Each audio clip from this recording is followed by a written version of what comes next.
Iran America இடையே நடைபெறும் போர் காரணமாக ஆர்மூஸ் நீரிணை முடக்கப்பட்டுள்ள நிலையில் மற்றொரு முக்கிய கடல் வழித்தடமாக பாப் எல் மாண்டேப் நீரிணை மூடுவோம் என ஈரான் ஆதரவு போராளி குழுவான ஹவுதி குழு எச்சரிக்கை விடுத்துள்ளது.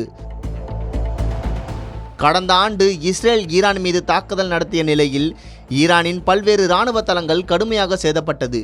இந்த சூழலில் இந்த ஆண்டு மீண்டும் அமெரிக்காவின் துணையோடு இஸ்ரேல் ஈரான் மீது தாக்குதல் நடத்தி வருகிறது.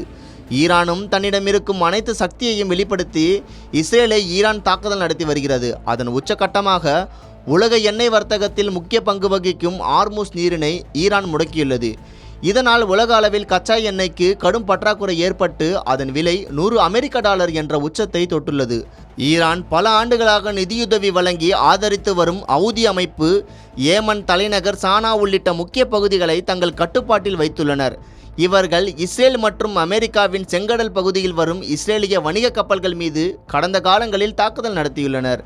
இந்த நிலையில் ஈரானுக்கு எதிராக சவுதி தாக்குதல் நடத்தினாலோ அல்லது ஈரானுக்கு எதிராக போர் நடவடிக்கைகள் விரிவடைந்தாலோ தங்கள் இராணுவ ரீதியாக நகர தயாராக இருப்பதாக ஹவுதி தலைவர் அல் ஹவுதி எச்சரிக்கை விடுத்துள்ளார். மேலும் ஐரோப்பாவையும் ஆசியாவையும் இணைக்கும் மிக முக்கிய வர்த்தக பாதையான பாப் எல் மாண்டேப் நீரிணை வழியாக செல்லும் கப்பல்களை இலக்கு வைப்போம் என்றும் கூறியுள்ளார்.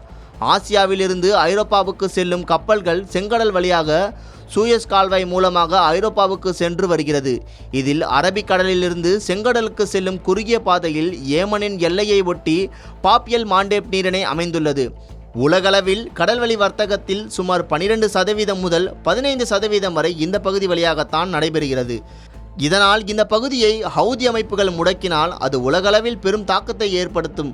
அதேபோல இந்தியாவில் இருந்து ஐரோப்பா நாடுகளான வர்த்தகத்தில் சுமார் 80% இந்த நீரிணை வழியாகத்தான் நடைபெறும் நிலையில் இந்தியாவுக்கு இது பெரும் அதிர்ச்சி அளிக்கும் செய்தியாகவே பார்க்கப்படுகிறது.